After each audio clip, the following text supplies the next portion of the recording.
Galing.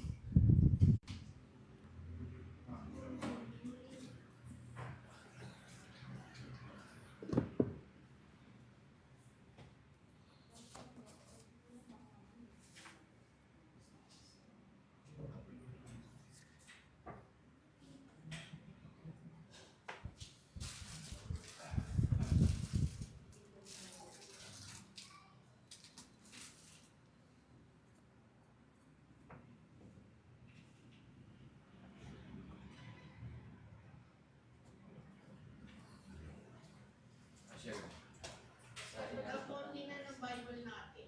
Pa. Kahapon yung mga bata. Nandun po sa kusina. Nakapato. Sige po, tayo ay magsimula. Let's start. Manalangin muna po tayo. Let's pray.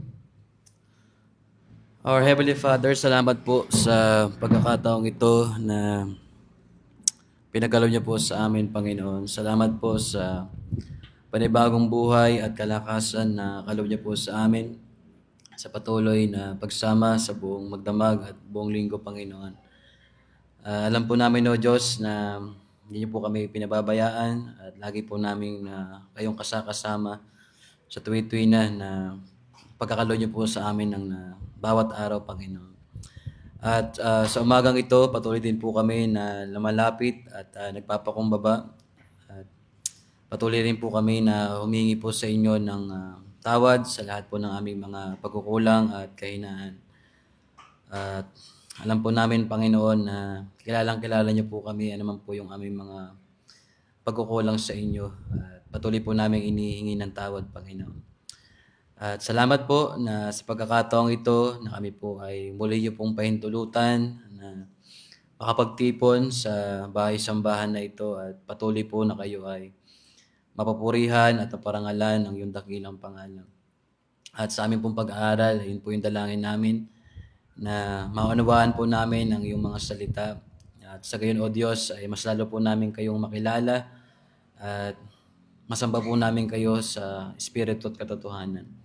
Salamat po, Panginoon, sa pagkakataong ito. Dalangin din po namin ang aming pong mga kasamahan na papunta pa lamang po dito at sa mga naririto na, Panginoon, patuloy niyo po kaming bigyan ng pangunawa sa aming pong patuloy na pag-aaral, Panginoon, ng paksang ito patungkol po sa iyong church, sa iglesyang ito, o sa iyong katawan, na kami po ay makalakad ng talagang may kabanalan. Gindi po, Panginoon, kung ano po yung nais nyo para po sa iyong iglesia. Salamat po, Panginoon, at dalangin po namin na patuloy niyo po kaming patnubayan sa pamamagitan po ng iyong banal na Espiritu.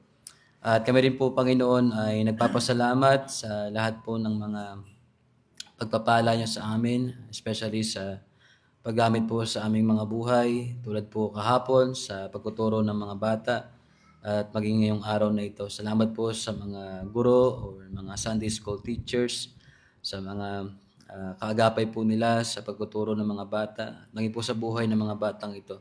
Maraming salamat po. Dalangin po namin na tunay na maintindihan ng mga batang ito ang mabuting balita. Sila rin po ay magkaroon ng totoong relasyon sa inyo. Sila po ay lumaki na may banal na pagkatakot sa inyo at may tunay po na pagsunod sa iyong mga salita. Salamat po, Panginoon, at patuloy rin namin pinapanalangin ang bawat isa na kung ano man po yung aming mga kalalagayan, ano man po yung aming mga iniisip, ano man po yung mga gumugulo po sa amin, ay patuloy niyo po kaming bigyan ng biyaya na makapag-focus sa mga bagay po na inihanda niyo sa amin sa araw na ito, lalo tigit sa lahat sa iyong mga salita. Salamat po, Panginoon, at patuloy po kayong maluwalhati sa amin pong pagtitipon. Sa pangalan po ng aming Panginoong Hesus. Amen. So, good morning po, no? At habang hinihintay natin yung iba, tayo po ay magpatuloy sa ating pag-aaral. Tulad po ng ating mga sinimulan itong mga nakaraang linggo, ay tinagalog na po natin itong ating pinag-aaralan para maintindihan po ng bawat isa. So ito po ay nakasali na sa Tagalog. So hopefully po ay mas magets po natin yung ating pinag-aaralan. So itutuloy po natin yung ating pag-aaral sa tungkol sa siyam na marka ng isang malusog na simbahan or church, no? At tayo po ay nasa ikatlong marka na ng isang malusog na simbahan. Siguro magbalik tanaw muna po tayo sa ilang mga bagay, no, na atin pong napag-usapan na tungkol dito. At hopefully po ay maalala po natin itong ating mga napag-aralan. So kung tayo po ay ikatlong kabanata or chapter 3, no, ng librong ito, na under po tayo ngayon ng pamagat na tinatawag na Biblical Understanding of Conversion and Evangelism. No? So natapos na po natin yung chapter 1 tungkol sa expository preaching. No? Yung pangangaral ng salita ng Diyos na ini-expose, no? Hindi po basta based lang sa ating opinion, no? Yung atin pong pag-aaral sa salita ng Diyos. At yung ikalawa po na ating napag-aralan na yung ikalawang marka na tinatawag na gospel doctrine. So natapos na rin po natin yung ikalawa na ang pamagat ay gospel doctrine na ang focus ay tungkol sa Diyos. Sino ba ang Diyos na ipinakilala ng Biblia? No? Na ang Diyos natin ay banal, no? Na ang Diyos natin ay makapangyarihan, na ang Diyos natin ay tapat, no? Sa kanyang mga pangako. So yun po ay atin ng tinalakay. At ngayon naman, ang under ng ikatlong marka ng isang malusog na simbahan o church ng pamagat ay A Biblical Understanding of Conversion and Evangelism. Now, ulitin ko po, ang title nitong ikatlong marka ng isang malusog na church, A Biblical Understanding of Conversion and Evangelism. A Biblical Understanding of Conversion and Evangelism. So, ang atin pong pag-uusapan under ng pamagat na ito, una ay A Biblical Understanding of Conversion. Yun po yung una na ating sinimulan last Sunday. At ngayon ay hopefully matakal po natin yung ikalawa na ang tawag ay Biblical Understanding of Evangelism. At hopefully by susunod na mga Sundays, no, ay itong mga ito nakalagay, what is evangelism? Why should we evangelize? How should we evangelize? And evangelism is not marketing. So yun po yung ating mga pag-uusapan. So ngayon po ay balikan natin ng kahit papaano yung atin pong pinag-aralan last Sunday na yung pasimula, no, what is a biblical conversion, no, o biblical understanding of conversion. So sa Tagalog, ito po ay ating tinalakay, no, na ganito po tayo nagsimula, no. Sabi dito sa ating libro na pinag-uusapan, yung malaking tanong na kailangan po nating sagutin, no, ay bakit kailangan magbago? So yun po ang una at pinakamahalagang tanong sa paksang ito, no, yung tanong na bakit kailangan nating magbago? Bakit kailangang magbago ng isang tao, lalo kung tayo ay isang mananampalataya? No, so sabi po dito, hindi mo dapat ipinipilit ang iyong pananaw sa iba. No, bukod dito, hindi mo siguro ibig sabihin na ang iyong pamumuhay at ang iyong pananaw sa mundo ay mas mabuti, no, kaysa iba. Kung iyan ang iyong sinasabi, no, tila ikaw ay mapagmataas at mapagkunwari. So ibig sabihin po, no, ang pinag-uusapan dito, kung ikaw ay isang tao na naghahangad ng pagbabago at gusto mo ring mabago yung mga tao sa iyong kapaligiran. Okay? So may mga taong naniniwala na hindi po natin pwedeng ipilit, no, sa iba kung ano po yung gusto nating pagbabago sa ating mga sarili. At totoo naman talaga yon, no, hindi natin kayang baguhin ang sinuman. Pero sinasabi po dito sa ating pag-aaral, no, ngunit malinaw na itinuturo ng Biblia na kailangan talagang magbago. No, na hindi tayo nasa maayos sa kalagayan. Sa katunayan, itinuturo ng Biblia na tayo ay nasa panganib.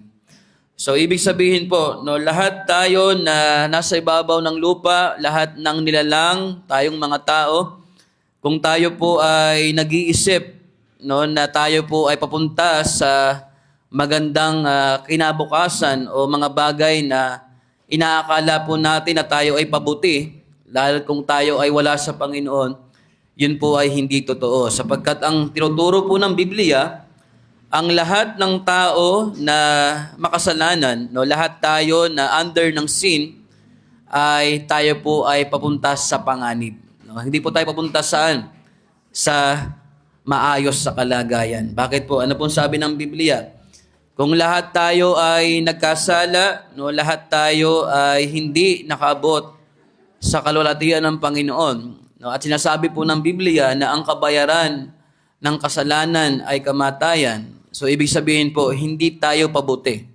No, lahat tayo ay papunta sa panganib sapagkat ang sabi ng Biblia, ang kabayaran ng kasalanan ay kamatayan. So yung ating sinasabi at pinag-uusapan itong mga nakaraan na pag ang tao ay namatay, na siya po ay wala sa Panginoon, ay doon sa dagat-dagatang apoy. So ibig sabihin po, hindi talaga pabuti ang kalalagayan ng tao, kundi po tayo ay papunta sa panganib, no, doon sa dagat-dagatang apoy. At nung unang panahon, no, ay makikita po natin na nung nagsimula ang pagkakasala ng tao, ay lahat po tayo ay damay. So ibig sabihin, hindi po tayo exempted sa mga bagay na nangyari dati at ito po ay nagpapatuloy. Pero tingnan po natin, sinasabi po ng Juan, Kabanatang 3, talatang 11, tsaka 20. No? Juan, Kabanatang 3, mga talatang 11 at 20. So ito po yung kalalagayan ng tao. No? Dumating ang liwanag sa sanlibutan, ngunit minahal ng mga tao ang kadiliman sa halip na liwanag dahil masama ang kanilang mga gawa. Sapagkat ang bawat gumagawa ng masama ay ayaw sa liwanag at lumalayo rito, upang hindi mahayag ang kanyang mga gawang masama. Ngunit ang gumagawa ng katotohanan ay lumalapit sa liwanag. So ang ibig sabihin po, no, sa talatang ito, na ang tao kaya ayaw niyang pumunta sa liwanag dahil nga mas mahal niya yung kanyang kasalanan. So yung mga tao, ganun po tayo, no? Kaya po ayaw natin na lumapit sa Diyos dahil mahal natin ang ating mga kasalanan. No? Iniingatan natin, ayaw nating mahayag yung ating pagkakasala dahil yun po talaga yung ating naturalesa, yun yung ating nature. No? At sinasabi rin po ng Epeso, Kabanatang 2, talatang 1, isinulat ni Pablo sa mga taga-Epeso na bago sila magbago, sila ay patay na sa kanilang mga kasalanan at paglabag. So malinaw po yun na binabanggit po ng salita ng Diyos sa Epeso 2, talatang 1, na sulat po ni Apostol Pablo na yung mga taga-Epeso na naging mananampalataya, no, ay dati rin pong patay, no, dahil sa kanilang mga kasalanan at paglabag sa Diyos. So meron nga po ako nakausap na isang pastor sa aming eskwelahan at siya ay naniniwala na ang kaligtasan daw ay nawawala. At ang kanya ring paniniwala, no, pwedeng ito ay nawawala at hindi nawawala. So, hindi ko pa siya natatanong ng mas malalim, pero kung atin pong iisipin na kung ang kaligtasan po ay nawawala, no, ay pwedeng ang tao po ang may kagagawan ng kanyang kaligtasan, no, pwede niyang maiwala. Pero ang sinasabi po ng Biblia, no, ang Diyos ang author ng salvation. So kung siya po ang author ng salvation, ay hindi po pwedeng mawala ang kaligtasan sapagkat siya po nagkakaloob nito sa kanyang mga anak. At merong ding naniniwala na kapag nakasulat ang iyong pangalan sa aklat ng buhay, ay pwede raw burahin. No? At ang kanilang binubuksan talata ay sa pahayag o sa Revelation. At may mababasa naman talaga tayo sa Old Testament like sa Exodus, no? Pero hindi naman direktang sinasabi na yun ay tungkol sa losing salvation, no? So meron mga binabanggit na aklat ng buhay pero hindi nangangahulugan na ang paliwanag doon ay nawawala ang kaligtasan. At kung babalikan ulit natin ang Roma, Kabanatang 3, talatang 10, doon sa ating pag-aaral tungkol sa kalalagayan ng tao, balikan natin yon na tayo ay lahat ay nagkasala, sabi dito, at nawawalan ng lahat tayo ay nagkasala at nawawalan ng kaluwalhatian ng Diyos. So sinabi ni Pablo sa Lumang Tipan, na binanggit niya rin sa Roma 3, talatang 10, walang matuwid, wala kahit isa. So ibig sabihin ay yan po ang kalalagayan ng tao, At sabi rin po sa Roma 3, talatang 20, itinuturo ng Biblia na tayo ay lubusang napariwala. Hindi lamang na tayo ay hindi perpekto, kundi na ang bawat bahagi ng ating pagkatao ay may bahid ng spiritual na kamatayan. Kahit ang ating mga dila ay puno ng panlilinlang. Walang sino man ang magiging matuwid sa pamamagitan lamang ng pagsunod sa utos. Yun po yung sinasabi ng Roma 3, talatang 20. So, ibig sabihin po, yan ang ating kalalagayan bilang mga tao. Lahat tayo ay makasalanan. At kaya kung hindi natin nauunawaan na ang tao ay likas na makasalanan, hindi natin malalaman kung paano dapat gamitin ang tinatawag natin na ministry sa loob ng simbahan. At ipinapakita ng Biblia ang ating tunay na kalagayan. Tayo ay napariwara, walang may babayad at patay sa spiritual. Ito ang ating kalagayan. Kailangan natin ng pagbabago na tanging ang Diyos lamang ang makapagbibigay. So, ibig sabihin po kung ang kalalagayan ng tao ay makasalanan at yun po yung ating nature, so hindi po natin kayang baguhin yung ating mga sarili. So, ang atin pong pag-asa ay wala po sa atin, kundi nasa Diyos na siyang tunay na nagbabago ng isang tao. At sabi po dito, ang tunay na kalagayan ng tao ay nangangailangan ng biyaya ng Diyos. Kung walang biyaya, ay wala ring pag-asa. Ganyan ang kasalanan. Ito ay paglabag sa Diyos. Ang nararapat na parusa ay katarungan ng Diyos. Ngunit si Jesus ang tumanggap ng parusang iyon kapalit ng lahat ng mananampalataya.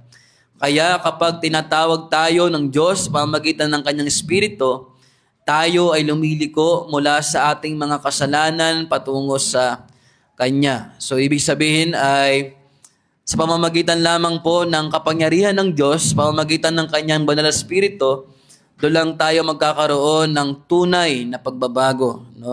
Tunay na kaligtasan na ang Diyos lamang po ang kayang gumawa at hindi po sa ating sariling kakayanan. At kapag ang Espiritu ng Diyos ay na makapangyarihan, tumatawag sa atin upang lumiko mula sa kasalanan, nararamdaman natin ang matinding paghisisi sa ating mga sarili. Doon nagsisimula na maunawaan natin ang bigat ng ating mga kasalanan. Lalo na itong pag-aalsa laban sa Diyos. Hindi natin sasabing hindi naman masama ang ginagawa ko o wala namang ako nararamdamang mali. Sa halip, nakikita natin kung gaano kalaki ang ating pagkukulang sa pagtitiwala at pagkapahalaga sa Diyos. Nakikita natin ang tunay na kalikasan ng kasalanan tulad ng pag-amin ni Haring David sa awit 51, talatang 4. Anong sabi niya doon?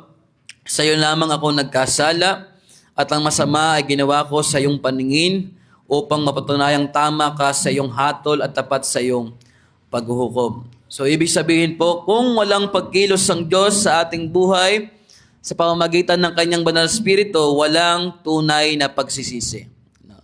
So, ang akin pong dalangin sa bawat isa po sa atin, ay talagang naranasan na po natin ang tunay na pagsisisi sa ating mga buhay.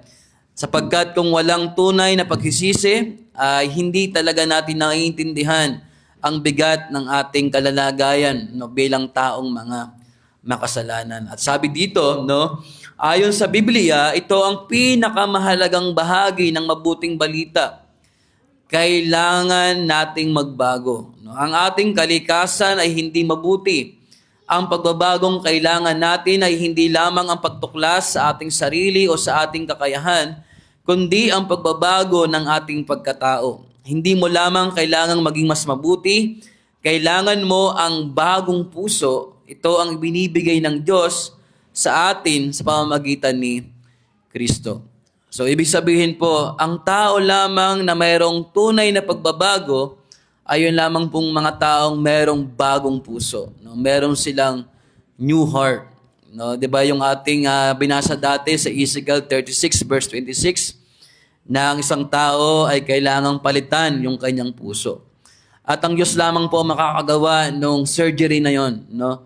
Na yung ating dating puso na matigas, no, na hindi nakikinig sa Diyos at walang pagkilala sa Diyos, ay kailangan po 'yon palitan ng bagong puso, no, heart of flesh, no, na talagang merong pagpapakumbaba at pagkilala kung sino talaga ang Diyos na manlilikha, na nagbigay po sa atin ng buhay at nagbibigay sa atin ng buhay na walang hanggan.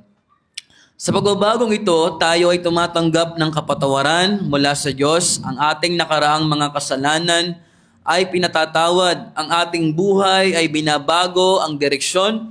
Ang ating kinabukasan ay nababago, hindi dahil sa ating gawa, kundi dahil sa kagandahang loob, pagkapatawad at pagtanggap ng Diyos sa atin sa pamamagitan ni Kristo. So lagi po nating tandaan, no, na napakahalaga ng merong binagong puso. So pag ikaw ay merong binagong puso, automatic po yun, meron tayong binagong buhay.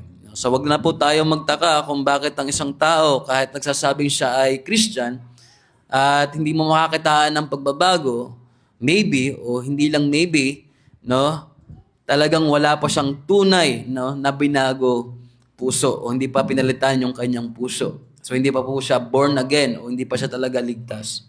So maraming relihiyon sa mundo ang nagtuturo na magbago ka para sa ikabubuti mo. So hindi niyo ba napansin yon? Na napakarami pong relihiyon sa panahon natin na nagsasabi kapag ikaw ay mabuting tao, ay pupunta ka ng bayang langit. Maging mabuti ka lang, okay na yon. Pero ang tanong, hindi natin kayang baguhin ang ating mga sarili. So, ngunit iba ang Kristyanismo. Itinuturo nito na kailangan mo lubusang magbago. Ang tunay na pagbabago ay pagbabago ng isip at pagbabago ng puso. Hindi lamang ng damdamin ang nababago. Kapag binago ng Diyos ang puso ng tao, siya ay muling isinilang. May bagong buhay, bagong hangarin at bagong pagkatao na nakabatay sa pananampalataya kay Kristo. No, so kung babalikan po natin yung nangyari kay Nicodemus, no, sa Juan kabanatang 3, no, kailangang ma-born again ng isang tao. No, 'di ba yun po yung binabanggit? So ito yung nakalagay doon sa Juan 3, talatang 3 hanggang 5. Sabi dito, may isang pinuno ng mga relihiyoso na nangangalang Nicodemo na lumapit kay Jesus upang magtanong, Guro, alam naming ikaw ay galing sa Diyos, ngunit sinasabi ko sa iyo, maliban na lamang kung kayo'y muling ipanganak, hindi ninyo makikita ang kaharian ng Diyos. Tanong ni Nicodemo, paano mangyayari yan? Paano may papanganak muli ang taong matanda na? Sumagot si Jesus, maliban na lamang ang isang tao'y ipanganak sa tubig at sa espiritu, hindi siya makakapasok sa kaharian ng Diyos. So, ibig sabihin po, no, sa madaling sabi, ang pagbabago ay gawa ng Diyos. So, hindi po ito kayang gawin ng isang tao. Hindi niya kayang ibalik ang kanyang sarili sa sinapupunan ng kanyang magulang o ng kanyang ina or nanay para ipanganak muli. So, ibig sabihin dito, ito po ay spiritual na kailangan nating maborn again, na kailangan po nating isilang muli, no, sa pamamagitan po ng espiritu. No, hindi po yung literal na kailangan mong maging baby muli. No, kundi tayo ay isilang sa pamamagitan ng Espiritu. So nais malaman ni Nicodemo kung ano ang kailangan niyang gawin upang makapasok sa kaharian ng Diyos. Inaakala niyang sapat na ang paggawa ng mabuti, pagiging marangal at pagsunod sa relihiyon. Ngunit sinabi ni Jesus na kailangan ng lubusang pagbabago, bagong buhay mula sa Diyos, hindi gawa ng tao ang pagbabagong ito. Ito ay kaloob ng Diyos. Kailangan lamang nating maniwala kay Jesus at mamuhay ayon sa katotohanan.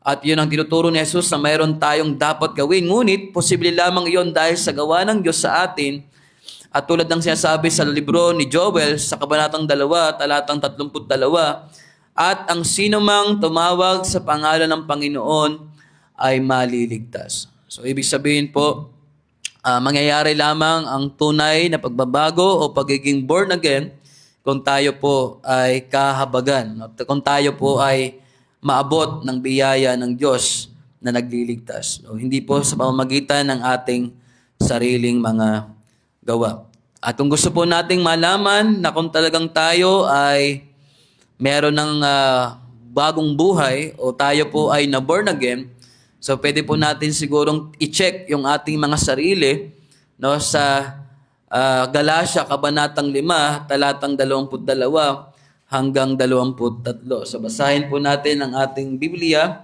sa Galatians chapter 5, no, verse 22 to 23 para magkaroon po tayo ng reflection sa ating mga sarili kung talaga bang tayo ay na-born again. So alam ko na ito ay atin din pong binuksan nung tayo ay nag-aaral ng ating pong fundamentals of the faith na atin pong masalamin, no, bilang tayo ay mga mananampalataya. No, Galatians chapter 5, no, verse 22 to 23. So dito po ay nakalista, no, yung mga taong namumuhay sa espiritu at mga taong namumuhay sa laman. So sabi po sa talatang 16, no, simulan natin sa verse 16, sinasabi ko sa inyo, mamuhay kayo ayon sa espiritu at hindi ninyo pag-ibigyan ang mga pagnanasa ng laman. Sapagkat ang mga pagnanasa ng laman ay laban sa kagustuhan ng espiritu at ang kagustuhan ng espiritu ay laban sa mga pagnanasa ng laman. Magkalaban ang dalawang ito, kaya napipigilan kayo sa paggawa ng nais ninyong gawin. Kung pinapatubayan kayo ng espiritu, wala na kayo sa ilalim ng kautusan. Hindi may kakaila ang mga gawa ng laman, pakikiapid, kahalayan at kalaswaan, pagsamba sa Diyos-Diyosan, pangkukulam, pagkapuot, pag-aaway-away, pagkaselos, pagkakagalit-galit, at kasakiman, pagkakampi-kampi at pagkakabahabahagi, pagkainggit, pagpatay, paglalasing, walang habas sa pagsasaya, at iba pang katulad nito, muli ko kayong binabalaan. Ang gumagawa ng mga ito ay hindi magkakaroon ng bahagi sa kaharian ng Diyos. So bago po banggitin yung tungkol sa pamumuhay ayon sa Espiritu, sinasabi po ni Pablo sa mga taga-Galatia, no, hindi pwede magsama, no, yung dalawang yon, na ikaw ay namumuhay sa Espiritu at namumuhay sa laman. No? So yun po ay magkalaban. No? Meron pong gerang nagaganap o may battle na nagaganap sa pagitan ng dalawang pagkatao, no, sa Espiritu at sa pamumuhay ng makalaman. So sinasabi po ni Pablo, ang gumagawa ng mga ganitong klase ng pamumuhay ay hindi magkakaroon ng bahagi sa kaharian ng Diyos. So ibig sabihin po, kung talagang tayo ay na-born again, kung talagang tayo ay may bagong puso, tayo po ay hindi, no, namumuhay ng ganitong klaseng pamumuhay. So hindi naman natin sinasabi na tayo ay perfect, pero iba po yung namumuhay na walang conviction at namumuhay sa ganitong klase ng pamumuhay na walang pagsisisi. At tinignan po natin sa 22, subalit ang bunga ng Espiritu ay pag-ibig. So unang-una po, no, pag-ibig na sinasabi rin po ng 1 John na ang tunay na Kristiyano ay umiibig, no, dahil sapagkat ang Diyos ang unang umibig sa atin. So yun po yung una, pag-ibig. Pangalawa, kagalakan. Pangatlo, kapayapaan.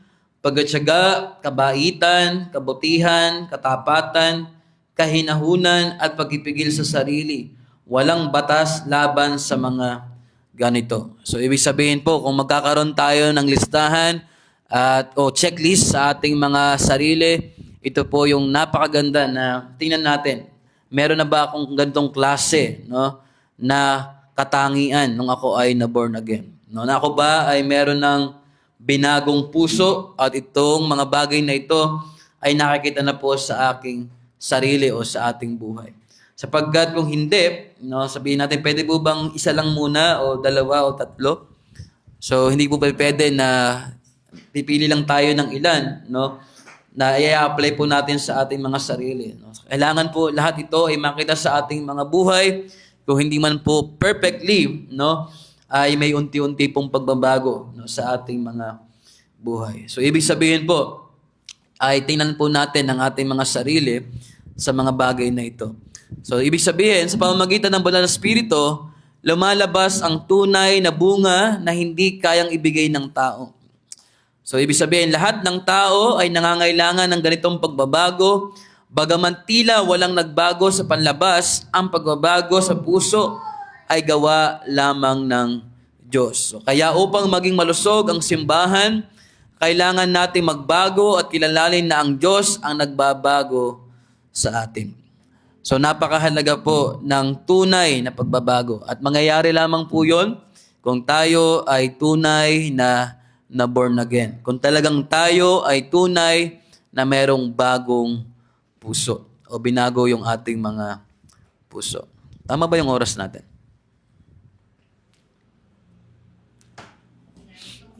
Okay. So meron pa po ano. So ating po simulan siguro yung isang bahagi regarding po dito sa ating pinag-uusapan tungkol po sa evangelism, So ano ba yung tinatawag na a biblical understanding of evangelism? So yung atin pong pinag-usapan kanina ay conversion, A biblical understanding of conversion. Ngayon naman ay biblical understanding of evangelism. So napakahalaga po nito na rooted po tayo kung ano ba talaga yung ibig sabihin ng pag-evangelize or evangelism. Na kailangan din po nating gampanan bilang mga mananampalataya. Okay. So, sinasabi po ng gawa, sa aklat ng mga gawa, makikita nating hindi lamang ang mga apostol, kundi lahat ng mananampalataya ay nagpapahayag ng salita ng Diyos. Ang pagpapahayag ng mabuting balita ay gawain ng buong simbahan. So, sa simula po, makikita natin na ang pag-evangelize ay trabaho po ng lahat ng mga mananampalataya. So, ibig sabihin po, ito ay hindi lamang trabaho ng isang leader o ng isang pastor, kundi po ito ay trabaho nating lahat bilang mananampalataya. So, ano bang ibig sabihin ng evangelism? So, ang ibig sabihin po ng evangelism o pagbibigay ng mabuting balita, merong isang tao na ipinapahayag yung mabuting balita sa isang tao. So, ibig sabihin, isineshare mo yung mabuting balita sa isang tao. So, kung ikaw ay merong isang kaibigan o merong kang kamag-anak o mga taong nakapaligid sa iyo na binabahagian mo ng mabuting balita, ang tawag po doon ay evangelism. Pagpapahayag ng magandang balita sa ibang tao. So, ibig sabihin po, kung yun po ang ibig sabihin ng evangelism, at ang may trabaho po nito ay lahat ng mananampalataya. Inuulit ko po, trabaho ito ng lahat ng mananampalataya. So, kung naghahanap ka ng ministry, automatic po, ang isang ministry ng isang tunay na mananampalataya na totoong na-convert, na may talagang binagong puso, ay siya po ay kailangang magbahagi ng mabuting balita. Okay? Ang pagpapahayag ay pagkasabi sa iba ng mabuting balita na ang tao ay maliligtas at makikipagkasundo sa Diyos sa pamamagitan ng pananampalataya kay Hesu Kristo. So yun po yung ating daladala sa mga taong nakapaligid sa atin. Kailangan nating sabihin at ipahayag sa kanila na kailangan nilang maligtas at makipagkasundo sa Diyos at mangyayari lamang po yun sa pamamagitan po ng pananampalataya sa Panginoong Hesus. Huwag po tayong malilimitahan na iniisip natin na hindi natin yon ministry. Hindi natin yon gampanin bilang mga mananampalataya na si pastor lang ang may karapatang mag-evangelize. Yung mga leader lamang ng simbahan ang pwedeng mag-evangelize. Hindi po. Lahat tayo ay trabaho at ministeryo po natin ang pagbabahagi ng mabuting balita. So maybe sa mga taong narito o kasamahan po natin ay nagawa na po nila yon na magbahagi ng gospel o ng mabuting balita sa kanilang mga kaibigan.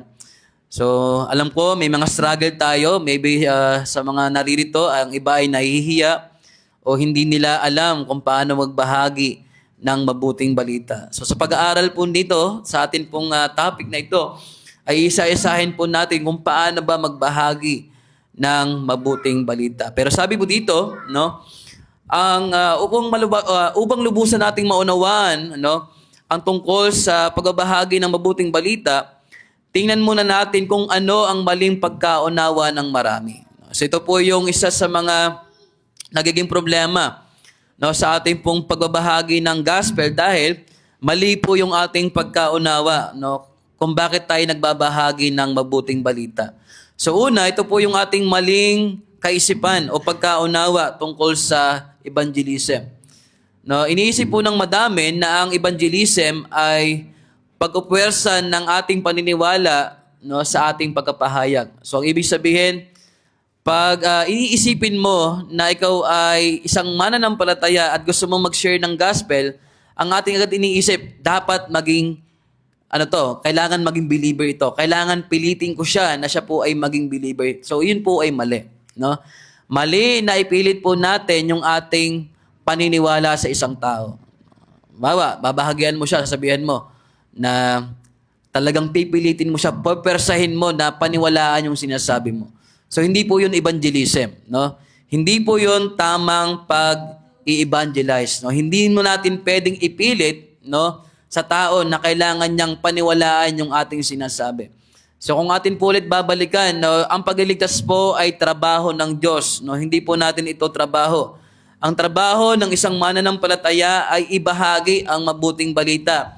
Hindi po pilitin sila na maniwala, no, at ma-convert agad-agad. So ang trabaho po natin ay ipahayag, hindi pilitin ng isang tao. Ito ang madalas na tanong ng marami, no? Hindi ba mali na ipilit ang ating paniniwala sa iba? Sa paningin ng iba, tila ganoon nga, no? Ngunit malinaw na tinuturo ng salita ng Diyos kung ano talaga ang tunay na pagpapahayag. No? Ang mga bagay na ating paniniwalaan ay hindi lamang opinyon o pananaw lamang o katotohanan. O ito ay katotohanan, hindi mo maaaring sabihin ipinipilit ko lamang ang aking paniniwala dahil ang katotohanan ng mabuting balita ay tunay at totoo. Hiwalay pa sa kung ano ang ating nararamdaman o pananaw. So ibig sabihin po, kung ang atin pong isip, no, ay malinaw na yung atin pong pagbabahagi ay hindi pamimilit sapagkat yung atin pong ipinapahayag ay hindi ating sariling opinyon, kundi ito po ay katotohanan. So ibig sabihin, kung tayo po ay nagbabahagi ng katotohanan, trabaho po ng Diyos ang pagliligtas, no? Na yung taong iyon ay maunawaan niya yung mabuting balita na ating ibinabahagi. So, ibig sabihin po, hindi nating trabaho ang pagliligtas. Sabi po sa taga-Korinto, o unang Korinto, kabanatang 3, talatang 5 hanggang 7. Sabi po ni Pablo sa mga taga-Corinthians, no, ako ang nagtanim, si Apollos ang nagdilig, ngunit ang Diyos ang nagpalago.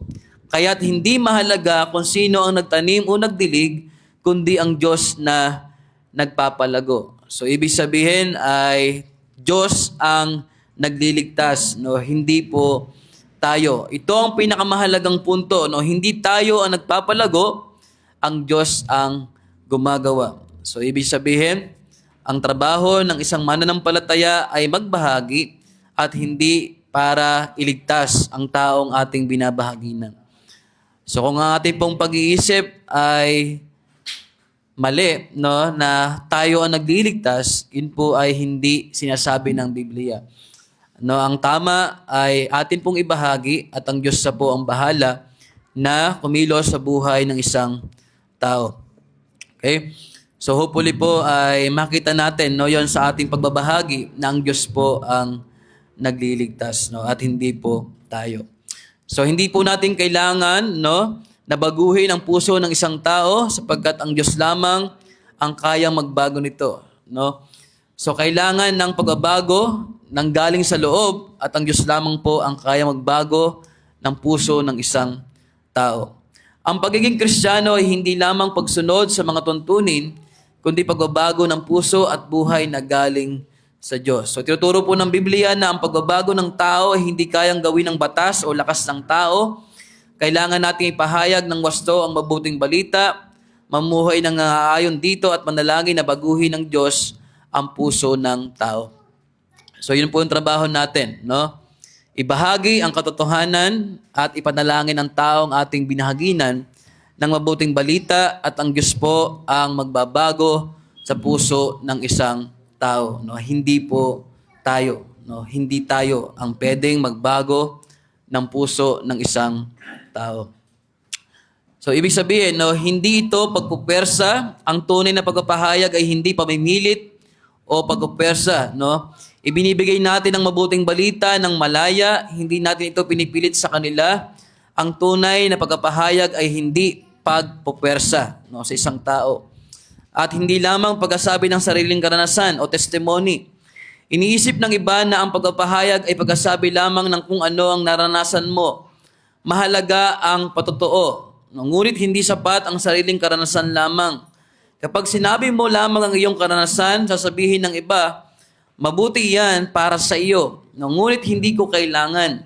Ngunit kapag sinabi mo ang katotohanan tungkol kay Hesukristo at ang kahihinatnan nito sa buhay ng tao, doon nagsisimula ang tunay na pagpapahayag. So ito po yung isang problema natin, no, sa atin pong pag-share ng gospel. No, yung iba hindi lang namimilit, no, yung iba ay kapag sinabi nila yung kanilang testimony, ang kanilang inaasahan na yung taong nakarinig ng kanilang testimony, automatic na mako-convert. May mga ganun nag-iisip na mga Christian, no? Na kapag ikaw ay nag-testimony sa mga taong nakapaligid sa iyo, ay ang iniisip natin, mababago na yung buhay ng isang tao. Hindi po yun evangelism. Hindi po yun evangelism.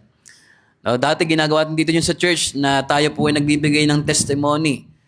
At sa ibang tao, ginagamit din po natin yung ating buhay na patotoo na tayo ay binago ng Diyos. Pwede yun na nating sabihin, pero hindi po yun evangelism. No?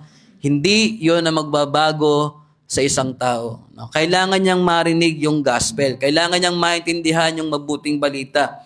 Sapagat yun lamang po talaga ang nagbabago ng buhay ng isang tao. Marinig niya yung katotohanan. Okay? Pwedeng sabihin ng isang tao na binahagian mo ng yung testimony, na oo, applicable sa iyo yan, pero sa akin hindi. Pwedeng na-experience mo, pero hindi ko ma-experience yung naranasan mo.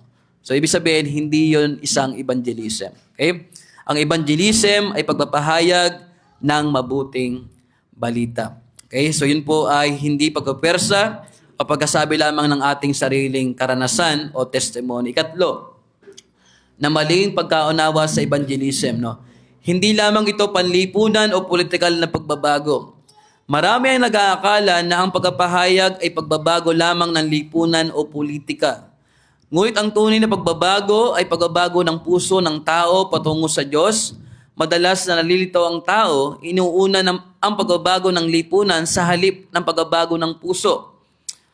Ang tunay na pagpapahayag ay pagbabago ng puso ng tao mula sa kasalanan patungo sa Diyos. Ang mabuting balita ay para sa bawat tao, hindi lamang para sa lipunan. Kapag ang tao ay nagbabago at lumalapit sa Diyos, siya ay nagmamahal sa kapwa at naglilingkod sa kabubuti ng lahat. So ito po rin yung isang mali sa atin pong evangelism. No? Sa atin pong evangelism, ang atin pong iniisip, baguhin yung lipunan. No? Baguhin po yung mga nasa kapaligiran natin. Hindi po yun natin kayang baguhin. Ang kailangan unang magbago ay yung tao mismo, no? Baguhin yung kanyang puso. At paano po yung mangyayari? Kailangan niyang marinig ang mabuting balita. Kailangan niyang maintindihan yung gospel na ating ipinapahayag. So yun po yung tunay na evangelism. Okay?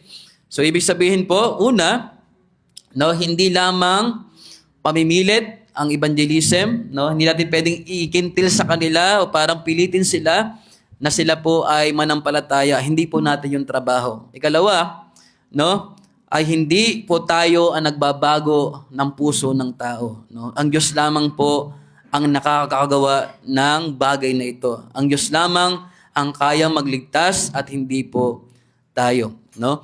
At pangatlo, yung ating sinabi dito, na hindi po tayo o hindi natin kayang baguhin yung ating lipunan, ang kailangan munang mabago, una sa lahat, ay yung taong ating binabahaginan. Okay?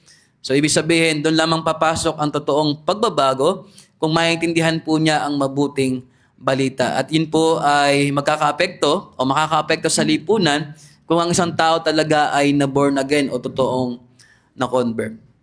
At yun din po yung nagiging isang problema sa ating mga simbahan, no, sa church. Bakit po? Kaya po yung ating church, no, bagamat ang marami ay nakatingin po sa bilang. O halimbawa, mag-conduct po tayo ng evangelism na magpapakain tayo sa labas, no? Atin pong gagampanan yung mga felt needs ng mga tao, no, sa lipunan. Tayo ay mamimigay ng mga damit. Tayo po ay magbibigay ng pera, no? Tingin ko po, no, isang linggo gawin natin yun dito sa church, puno po ang simbahan. Okay? Pero ang tanong, yun ba ay totoong evangelism? Hindi po yun evangelism. Okay? So, kailangan marinig ng tao yung mabuting balita. No? Yun po yung kailangan. So, hindi masama ang pagtulong sa kapwa, no, o pagbibigay ng kanilang mga felt needs, pero hindi po yun ang nakakapagligtas. No? Kaya marami pong simbahan ngayon, no, lalo pag ikaw ay under ng Korean, yung mga nag-support ng mga Koreano, no, lalo pag December, talagang punong-puno ang simbahan. No? Dahil nga merong ipinamimigay. Okay? Pero ang tanong, naintindihan ba ng tao yung mabuting balita? So pagtapos ng December, lilipas yung ilang buwan, no? Tingnan mo yung simbahan, wala na ulit tao. Okay? Bakit? Pumunta lang sa simbahan dahil merong makukuha, merong ibinibigay yung simbahan. Pero hindi talaga nagampanan ng ng church, no, yung kanilang tungkulin para ibahagi talaga yung tunay na mabuting balita. So hindi po evangelism 'yon, yung ginagawa ng yung pagkakandak ng mga ganung bagay, no, tapos po hindi ka magbabahagi ng gospel at hindi naiintindihan ng tao. Okay? So ginagawa po natin yung tuwing Sabado sa mga bata. Yes, meron tayong tinatawag na feeding program, pero hindi po 'yun ang focus natin, no? May pagkain man o wala, kailangan nating ibahagi yung mabuting balita. No? So hindi lamang po sa mga bata, sa mga tao nakapaligid sa atin. Hindi masamang tumulong. No, yun po ay magandang bagay, pero hindi po yun ang ating priority. No? Kailangan muna nating ibahagi kung ano talaga yung mabuting balita. At para hindi po tayo magkaroon ng problema sa mga susunod na panahon na maraming ang nag-church pero wala pong totoong conversion. So yun din po yung nagiging problema sa mga simbahan ngayon na maraming uma-attend o maraming pong membro o sinasabing member ang church pero yung mga membro ay hindi totoong na-convert.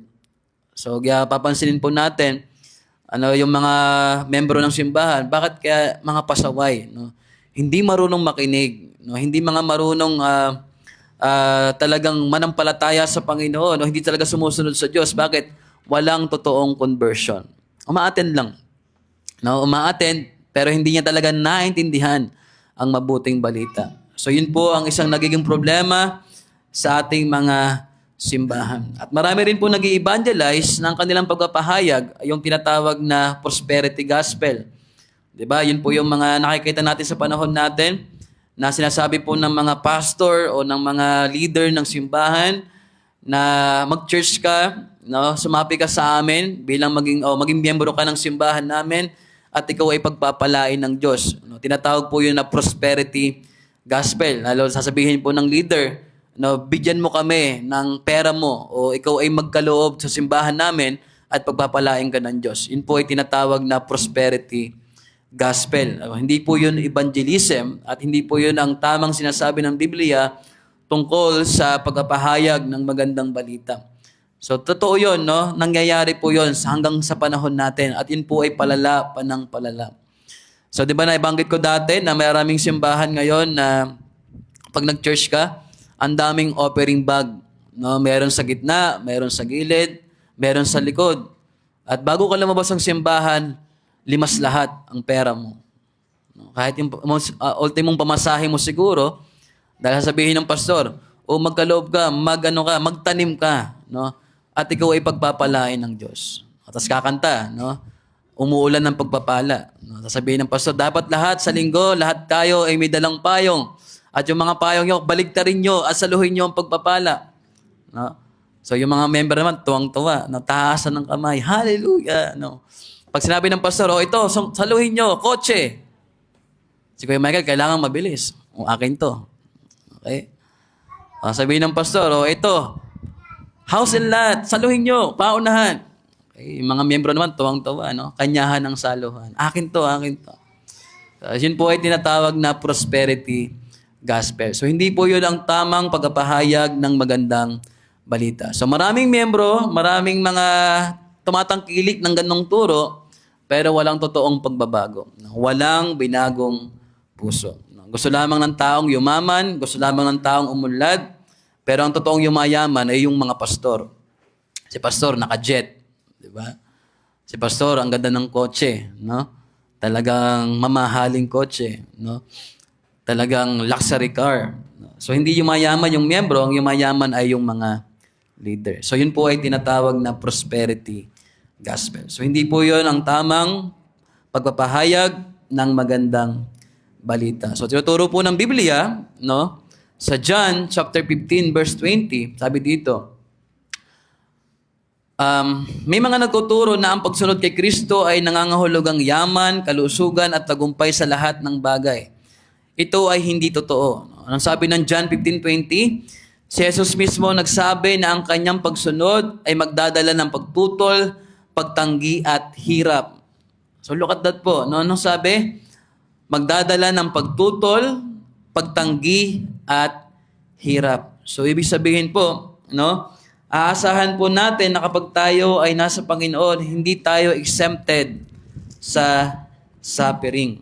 No, marami pong naniniwala na pag ikaw ay anak ng Diyos, wala nang hirap, wala nang sakit, wala nang pagdurusa. Totoo 'yon, wala talagang pagdurusa at hirap sa pangalawang buhay, no, sa bayang langit.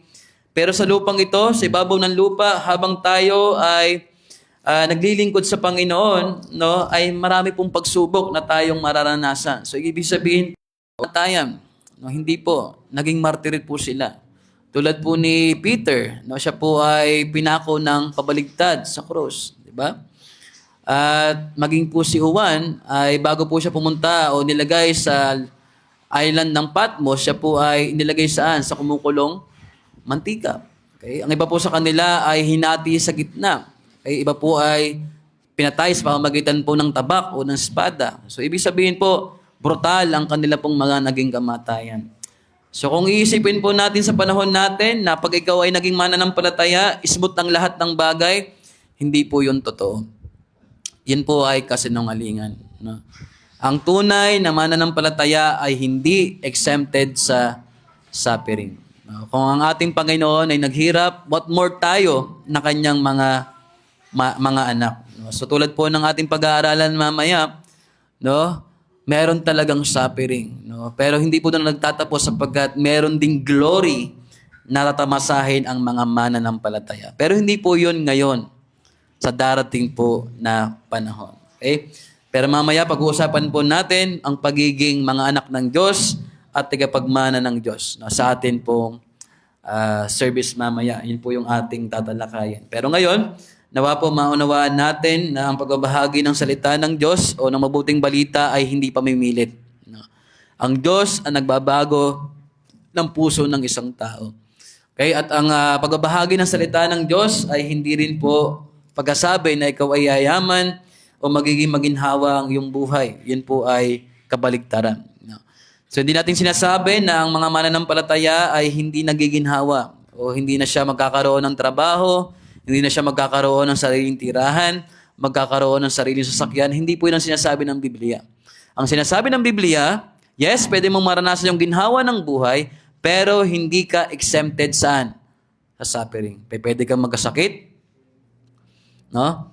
Pwede kang magkaroon ng problema, okay? Pwedeng ikaw ay katakot-takot na pagsubok ang iyong maranasan. So tayo po ay hindi hiwalay doon. Okay? So wag naman nating sabihin na pag Kristiyano ko, dapat mahirap ka, dapat wala kang pera, dapat wala kang kotse, dapat nakatira ka sa barong-barong. Hindi po 'yun, no? Ang ibig sabihin, pwede mong maranasan ang maginhawang buhay, pero hindi ka exempted sa suffering. Okay? Hindi ka exempted sa suffering. Kaya wag po natin ding isipin na kapag nagbigay ka sa simbahan, ay ang yung iniisip ay yayaman ka. Hindi po yun. Pagpapalain ka talaga ng Diyos, pero hindi ibig sabihin nun, automatic na magiging mayaman ka. Okay? Hindi po yun ang mabuting balita. Ang kailangan ng tao ay marinig ang mabuting balita. No? At hindi lamang yung felt needs o mga pangangailangan ng katawan, no? Kundi marinig ng tao ang tunay na mabuting balita. Na may Diyos na nagkatawang tao, na bayubay sa krus ng Kalbaryo, binayaran ng ating mga kasalanan, inilibing, pagkatapos ng ikatlong araw, nabuhay ng muli, nagpakita sa kanyang malang alagad, umakyat sa langit, at nagsabing siya ay muling babalik.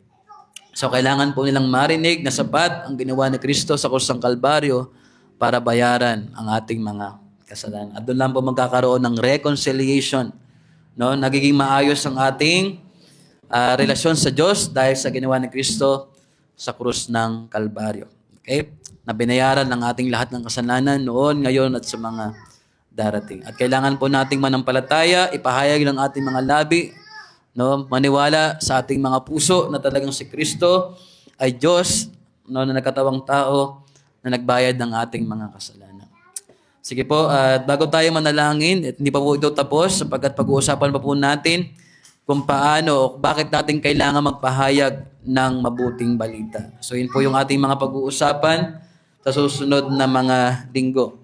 So ngayon po ang ating tinalakay ay tungkol sa biblical understanding of conversion at biblical understanding of evangelism. At under po ng biblical understanding of evangelism, una, what is evangelism? Pangalawa, why should we evangelize? Pangatlo, how should we evangelize? At ikaapat, evangelism is not marketing. So yan po yung ating mga pag-uusapan sa susunod na mga Sunday, no, sa atin pong Sunday school. No?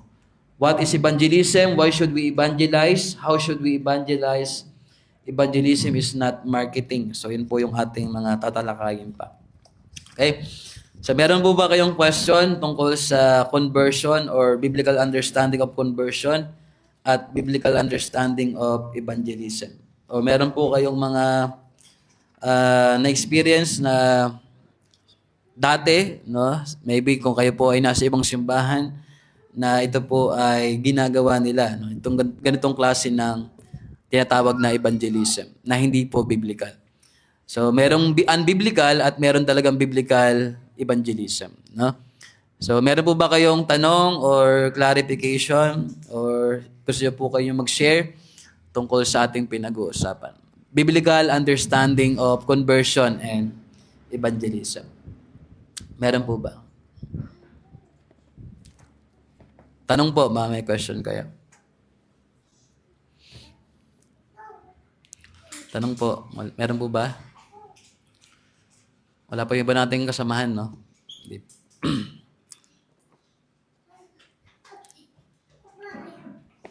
Question? Mga tulog pa. Binagyo ata yung mga binagyo Thailand. Yun, si Nanay Myrna. Ano pong tanong, Nanay Myrna? Ay, nata kayo. May tanong daw po kayo. Ano pong question nyo? Tungkol po sa evangelism at conversion. Meron po ba kayong tanong? Wala pa. Wala po. Nag-CR lang pala. Okay. Sige po, Ate Alex.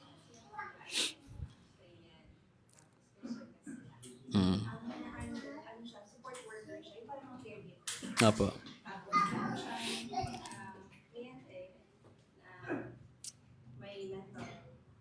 Ah.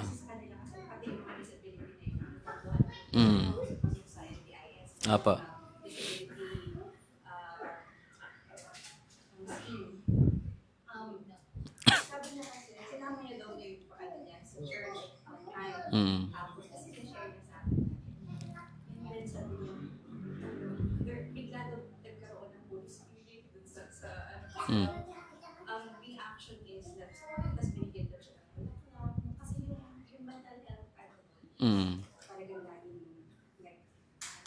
Apa.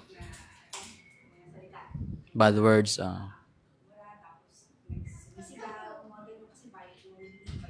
Apa.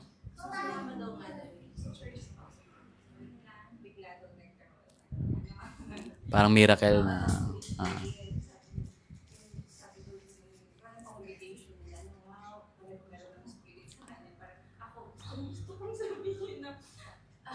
mm, Hindi naman siguro ang interpretasyon na alam mo yung spirit ka dahil lang nakita mo like sorry pastor Guerrero yung wala ka na mm.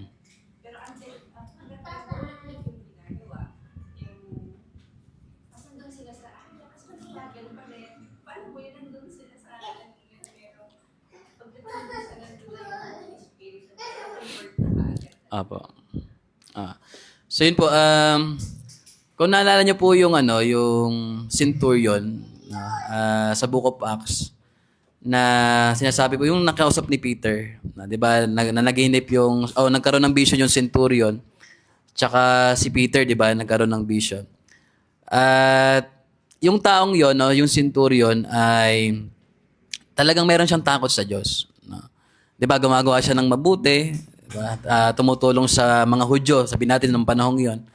Talagang sinasabi po ng Bible na meron siyang takot sa Diyos. Pero merong nagpakita sa kanya, no, sa vision o isang anghel na sinabi na papuntahin mo yung mga tauhan mo sa bahay ni Simon, 'di ba?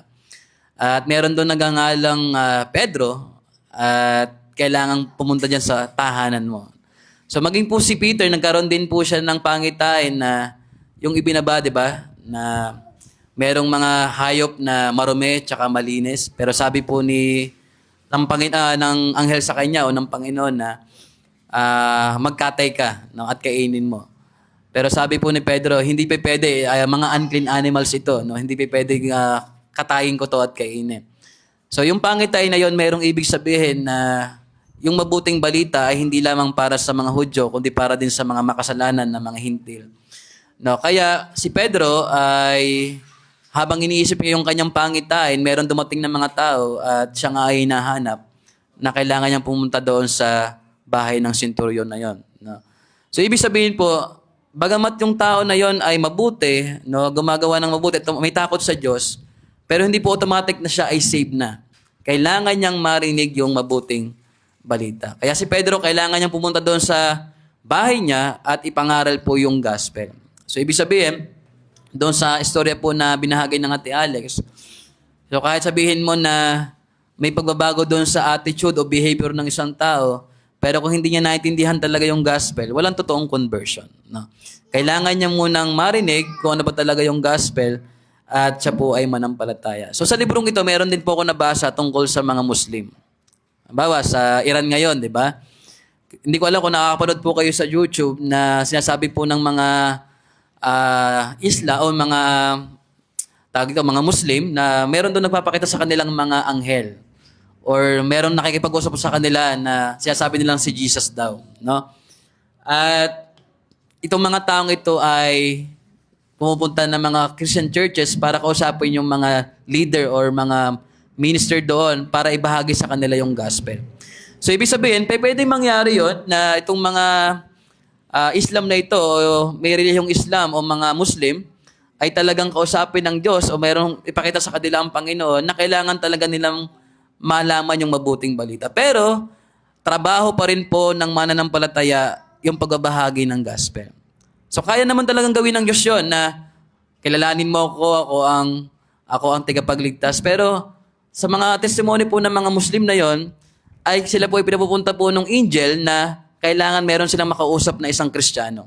Kasi po ang Kristiyano na yon ang magbabahagi ng mabuting balita. So ibig sabihin po, ibinigay ng Diyos sa mga mananampalataya ang tinatawag na pagbabahagi po ng gospel. So ibig sabihin, trabaho talaga natin ang mag-share ng mabuting balita. Bakit po? Yun talaga ang makakapagligtas sa isang tao. Ano ba sabi po ni Pablo sa Romans chapter 1?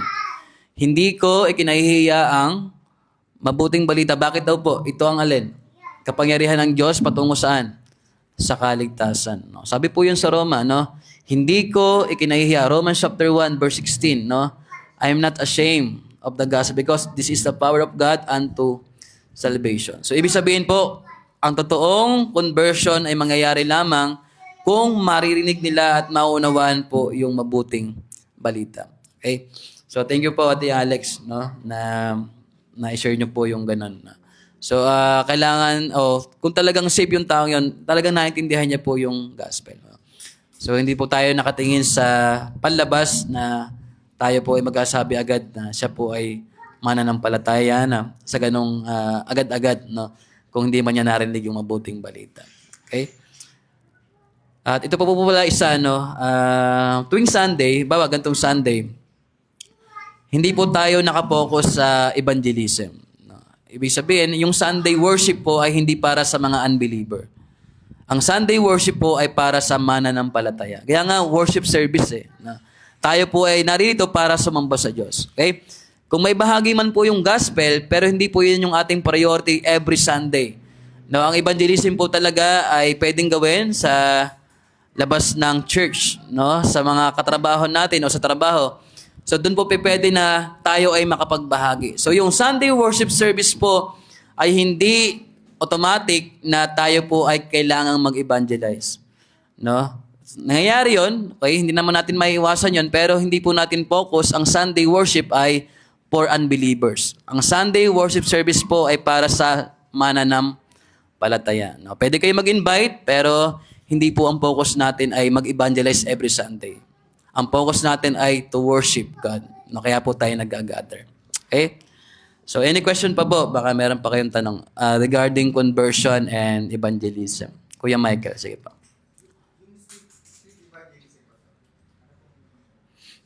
Yung mga nangangaral po sa palengke, na may hawak na mic, tapos merong speaker o sa NGI. Ngayon kasi, sa panahon natin, dati kasi pag nangangaral ka, may mga nakapaligid sa iyo eh. Talagang nag-iisap yung mga tao, nakikinig. Ang problema ngayon sa street evangelism, pag nag-evangelize ka, yung tao, dumadaan lang. Ibig sabihin, hindi naman talaga niya naiintindihan yung sinasabi mo. No? Tapos mamaya-maya, nag-aanong ka na ng offering bag. O, diba? Nagpapagala ka na ng offering bag. So para sa akin po, hindi na siya effective na yung street evangelism. Pwedeng gawin, pero wag mong aasahan na yung mga taong naroroon ay talagang may evangelize. Kasi nga, dumadaan lang eh. No?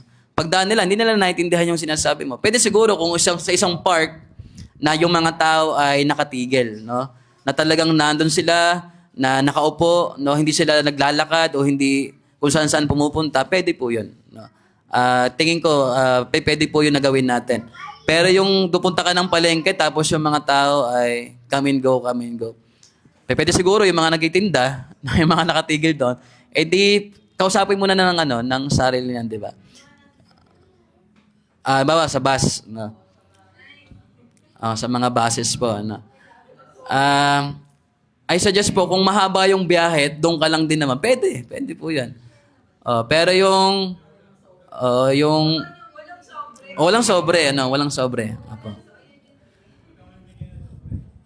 Naranasan ko po 'yan nung uso pa yung yung libreng sakay ng carousel.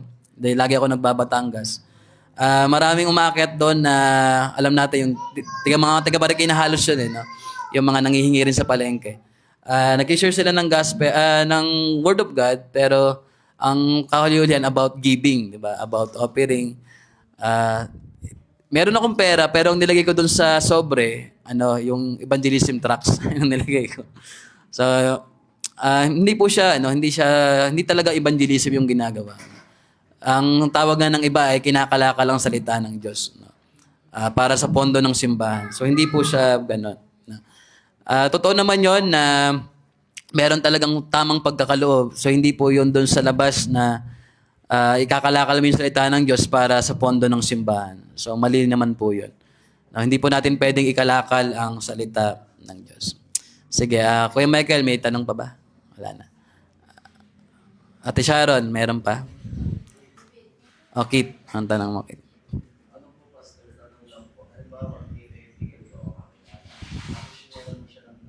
Mm.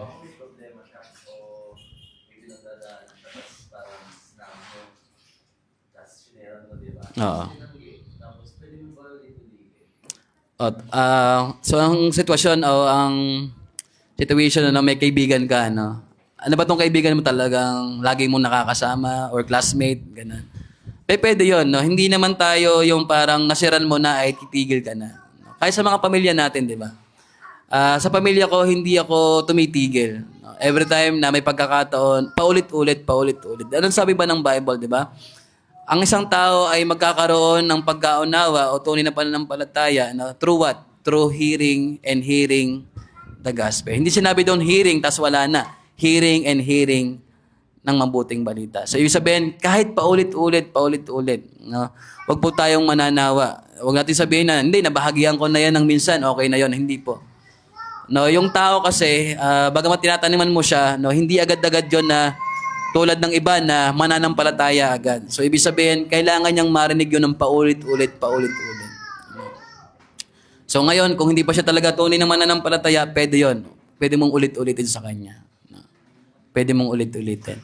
So, hindi lang sa kaibigan po natin o mga kaibigan, sa lahat po ng ating mga kilala o mga mahal sa buhay, huwag po tayong manawa na sila po ay panalangin at patuloy na ibahagi yung mabuting balita. No?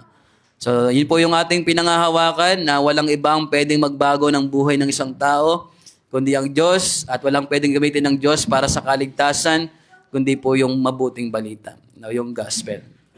Sige po. Sino pa pong may tanong? Nasagot pa yung tanong mo? Sige. Yung isang nagsimula sa isang Christian church, tapos siya ay umalis at nagbalik ng reliyon. Is there a true conversion to that person or wala? Okay.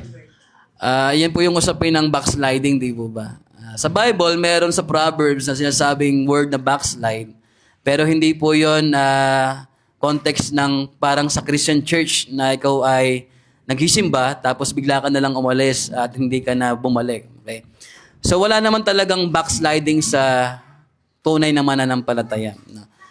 Pwedeng mangyari sa buhay ng isang believer na siya ay manghina, no, pag may pinagdadaan ng problema, pero hindi po totally na siya po ay tatalikod sa Diyos. So ibig sabihin, kung ikaw ay nagsisimba at ikaw ay miyembro ng isang simbahan at ikaw ay tumalikod at hindi ka na nakabalik, so ibig sabihin, una pa lang, hindi ka talaga tunay na mananampalataya. No? Wala talagang totoong conversion sa taong iyon.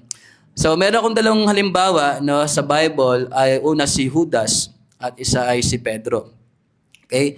Si Judas, kasama sa 12 disciple, no, at alam natin na siya rin ay gumagawa ng mga miracle noong panahon ng Panginoon. Pero ang sabi ng Biblia at sa mga alam natin na nagtuturo ng tama, si Judas ay hindi saved.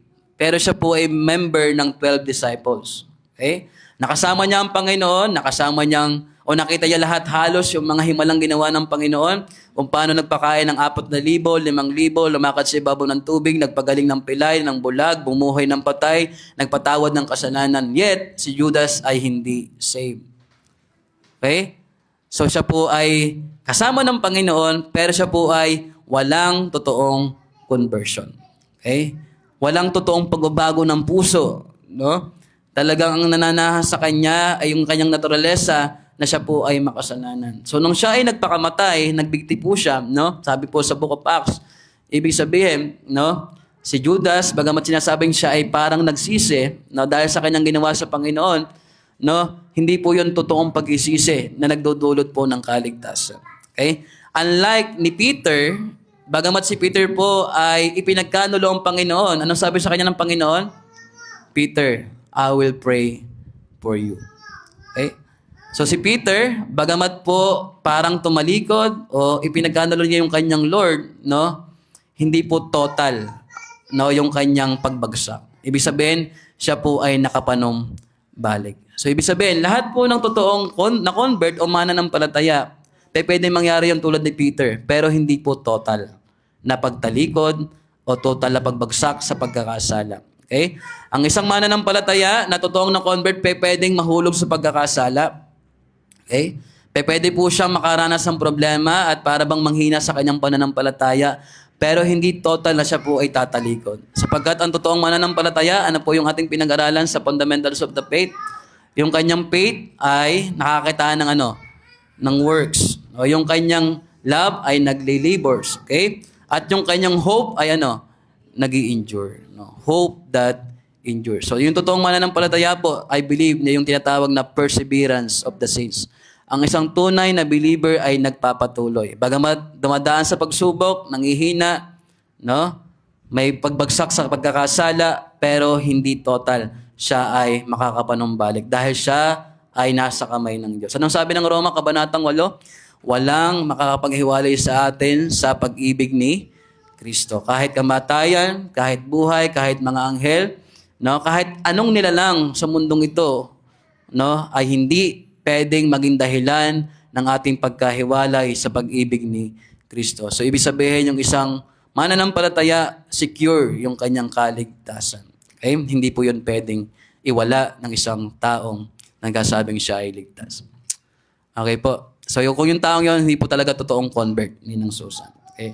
Sige po, sino pa pong may question tungkol sa evangelism or biblical understanding of evangelism and conversion?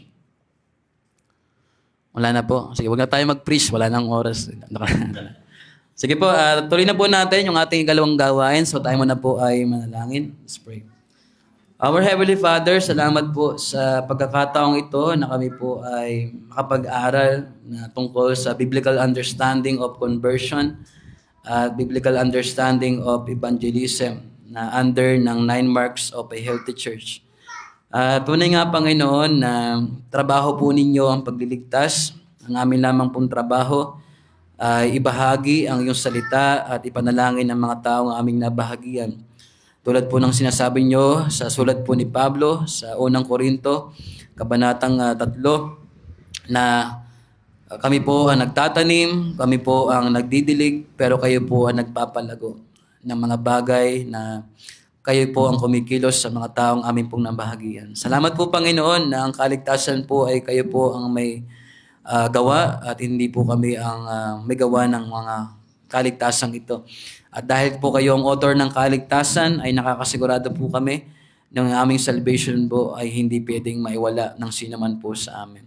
Thank you, Lord, for the eternal security. Thank you, Lord, na meron po kaming hope na nag-i-endures, Panginoon, sapagkat kayo po ang pinanggagalingan nito through our Lord Jesus Christ, na ang katibayan ay meron po kaming mga Holy Spirit bilang selyo na kami po ay may tunay na mga ligtas. Salamat po, Panginoon, at nawa sa lahat po ng naririto na nagsasabing siya po ay totoong na-convert, ay makita po sa aming buhay sa Galatians chapter 5, verse 22, ang bunga ng Espiritu. Pag-ibig, Panginoon, pagkatyaga, kahinahunan, pagtitiis. At alam po namin, Panginoon, na hindi po namin ito magagawa sa pamagitan po ng aming sariling lakas, sapagkat kayo lamang po ang kaya magbago ng buhay namin kung kami po ay binago niyo po ang aming mga puso. Salamat po, Panginoon, sa iyong biyaya at sa umagang ito ay patuloy po kayong maluwalhati sa aming pong patuloy na pag-aaral ng iyong mga salita. Na malasalo pa namin kayong makilala at patuloy ka na namin sambahin sa Espiritu at katotohanan. Salamat po, Panginoon. Maluwalhati po kayo sa pangalan po ng Panginoong Hesus. Amen. Sige po, tinatawagan ko na po ang ating MC para sa ating ikalawang gawain.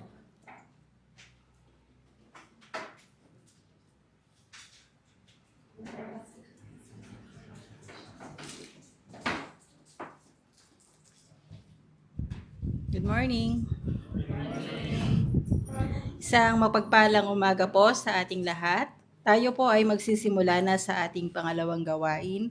Paalala lamang po bago po tayo magsimula, paki-silent po ang ating mga telepono upang maiwasan ng anumang distraction at iwasan po natin ang paglabas kung hindi naman po kinakailangan. Maraming salamat po.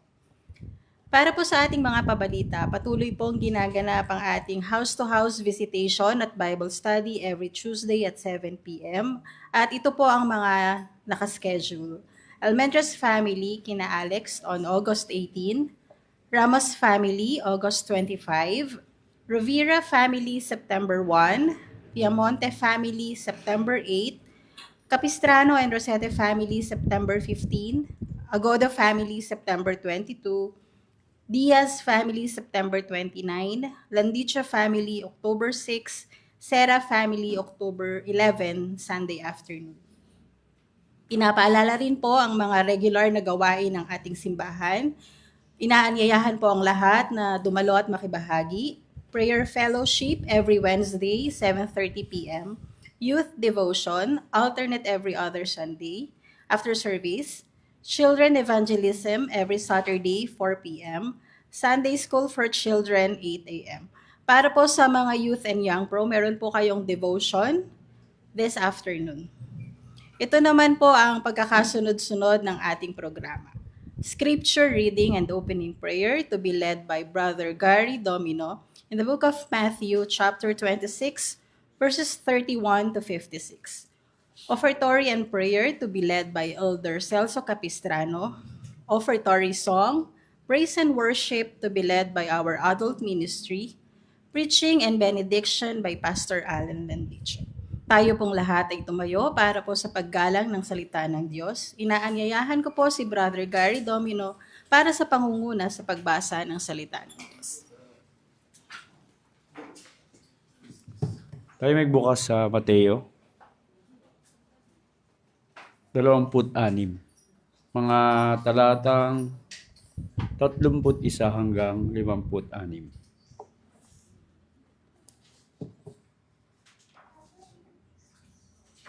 Basa na po ako. Tayo magpalitan. Sinabi ni Jesus sa kanila, "Sa gabing ito, ako iiwan yung lahat. Gaya ng sinasabi sa kasulatan. Papatayin ko ang pastol at magkakawatak-watak ang mga tupa."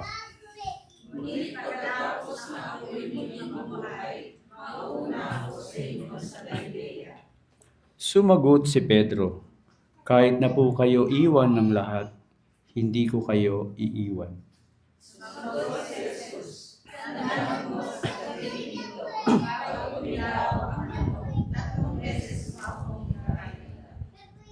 Ngunit sinabi ni Pedro, "Kahit na ako'y patayin kasama ninyo, hindi ko kayo ikakaila." Ganoon din ang sinabi ng lahat ng alagad.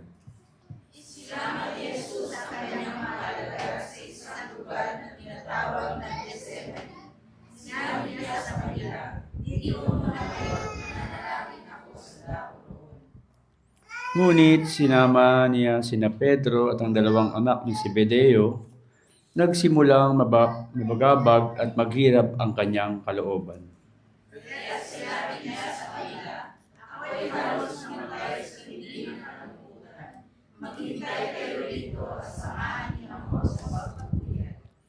Lumayo siya ng kaunti, nagpatira pa siya at nanalangin, "Ama ko, kung maari po, ilayo niyo sa akin ang kopang ito ng paghihirap.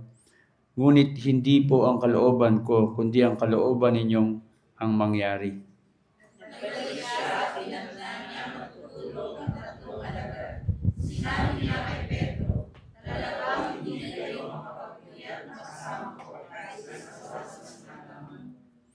Magbantay kayo at manalangin upang huwag kayong madaig ng tukso. Ang espiritu ay nakahanda, ngunit ang laman ay mahina.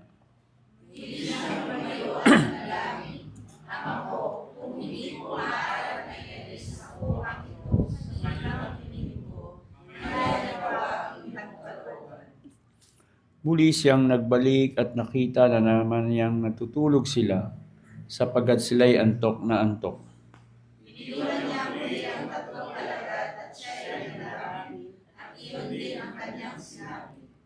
Nagbalik na naman siya sa mga alagad at sinabi sa kanila, "Natutulog pa ba kayo at nagpapahinga? Dumating na ang oras na ang anak ng tao ay ipagkanulo sa mga makasalanan.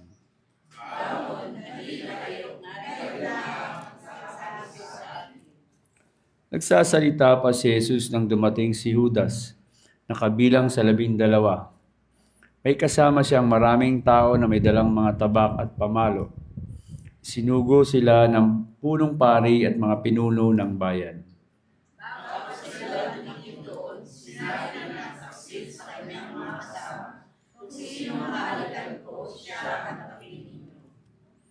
Nilapitan niya agad si Jesus at binati, "Magandang gabi po, Guro," saka hinalikan.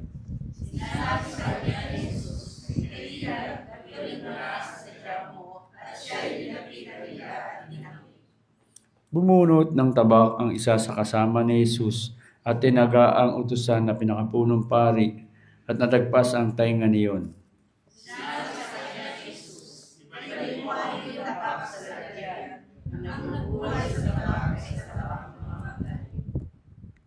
Hindi mo ba alam na kung hihingi ako ng tulong sa aking ama ay padadalhan agad niya ako ng higit sa 12 batalyon ng anghel?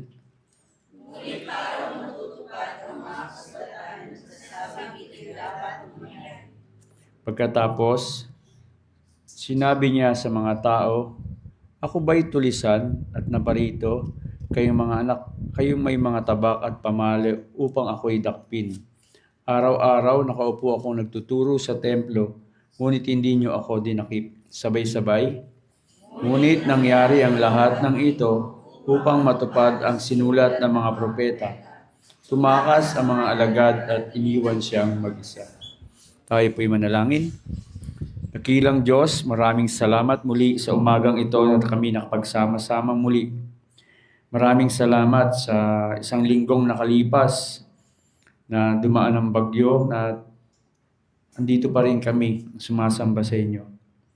Maraming salamat sa kalakasan na binigay mo sa mga biyaya. Humingi kami ng kapatawaran sa aming mga nagawang kasalanan at magagawa pa. Naway sa darating na linggo, makaatin po kaming muli dito at makumpleto. Kung halimbawa wala po ang iba, naway nasa biyahe po sila, ingatan mo po sila sa kanilang mga gagawin. Sa araw-araw ay binibigay mo, kayo po ang manguna sa mga ginagawa namin. Ito po ang aking samot dalangin at pasasalamat sa matamis na pangalan ni Jesus. Amen.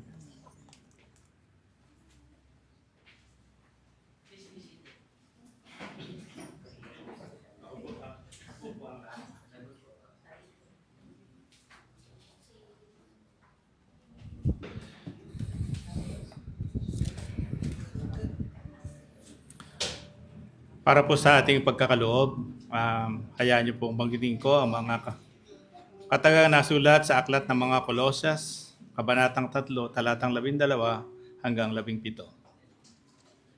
Kaya nga dahil kayo hinirang ng Diyos, minahal niya at pinili para sa Kanya, dapat kayong maging mahabagin, mabait, mapagpakumbaba, mahinahon, at mapagtiis. Mapagpasensya. Magpasensya kayo sa isa't isa. Kung may hinanakit kayo kanino man, magpatawad kayo gaya ng pagpapatawad sa inyo ng ang Panginoon. At higit sa lahat, taglayin ninyo ang pagmamahalan na siyang nagbubuklod sa lahat ng ganap ng pagkakaisa. Paghariin ninyo sa inyong mga puso ang kapayapaang kaloob ni Kristo, sapagkat iyan ang dahilan kung bakit kayo tinawag sa iisang katawan. Magpasalamat kayong lagi. Ang salita ni Kristo ay hayaan ninyong lubusang manatili sa inyong puso. Turuan ninyo at paalalahanan ang isa't isa ng may buong karunungan.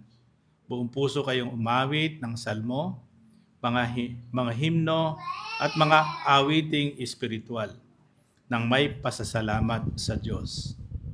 At anuman ang inyong gagawin o sasabihin, gawin ninyong lahat sa pangalan ng Panginoong Hesus at sa pamamagitan niya ay magpasalamat kayo sa Diyos Ama.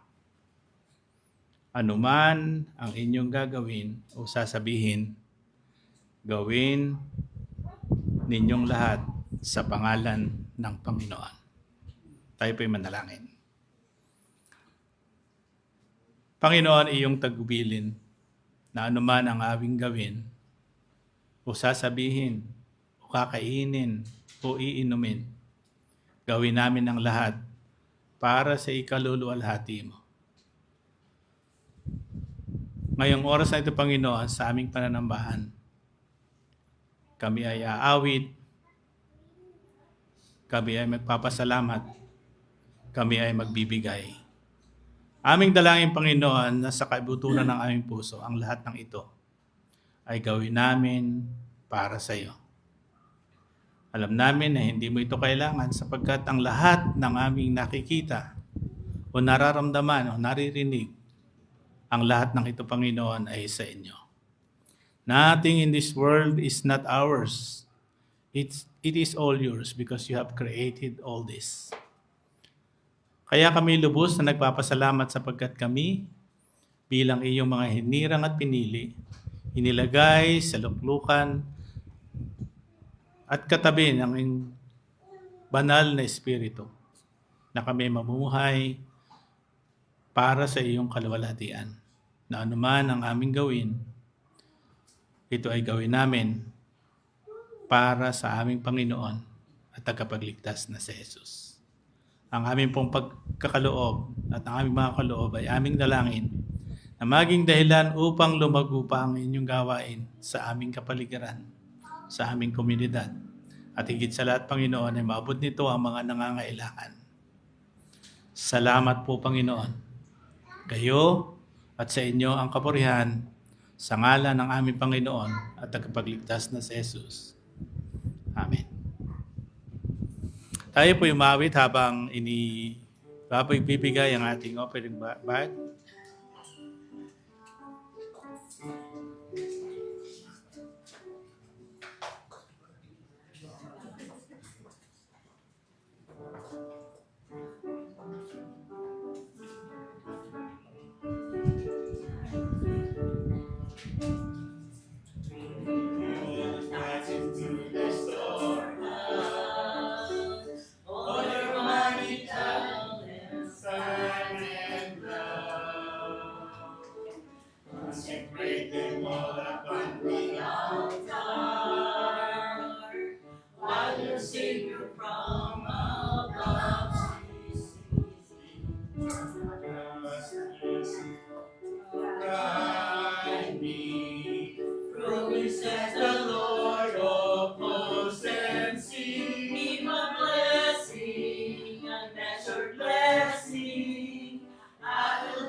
Multiplied to me, there my burdens so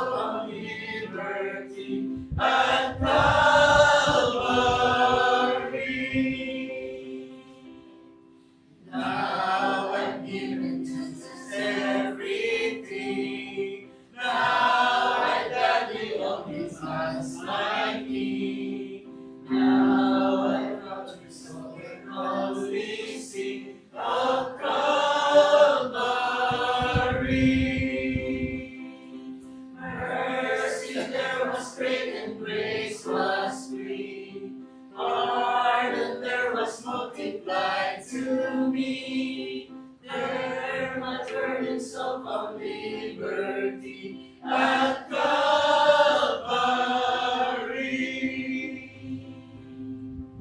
Oh, the love that through salvation's plan. Oh, the grace that brought His down to man. Oh, the mighty love that God is plan at Calvary. Mercy there was great and grace was free. Pardon there was multiplied to me. There my burden so found liberty at Calvary.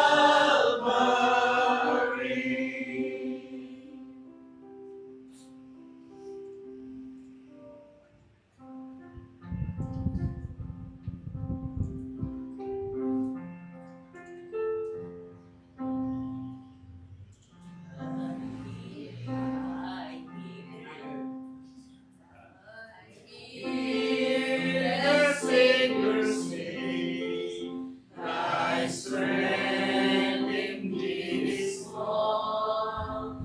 Child of weakness, watch and pray. Find me thine all in all. Jesus paid it all. Oh, to Thee my own. Sin had left a crimson stain. He washed it white as snow.